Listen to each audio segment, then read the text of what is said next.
آئیے قرآن پاک کے ذریعے قیامت کے دن کا تصور کرتے ہیں۔ پس جس وقت کے نگاہ پتھرا جائے گی اور چاند بے نور ہو جائے گا اور سورج اور چاند جمع کر دیے جائیں گے، اس دن انسان کہے گا کہ آج بھاگنے کی جگہ کہاں ہے؟ نہیں نہیں، کوئی پناہ گاہ نہیں، آج تو تیرے پروردگار کی طرف ہی قرار گاہ ہے۔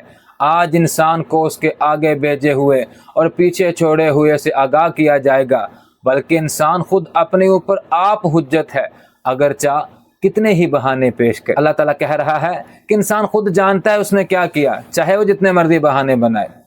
میرے بھائیو، آج ہم دیکھیں اپنی راتوں کو، اپنے دن کو ہم کیا کر رہے ہیں، لیکن ایک دن آئے گا کہ ہم اللہ تعالیٰ کے سامنے کھڑے ہوں گے، تو پھر ہم اللہ تعالیٰ کو کیا جواب دیں گے؟ میرے بھائیو، آج بھی ہم اللہ تعالیٰ کی طرف آ جائیں، اسی میں ہماری دنیا اور آخرت کی بھلائی ہے۔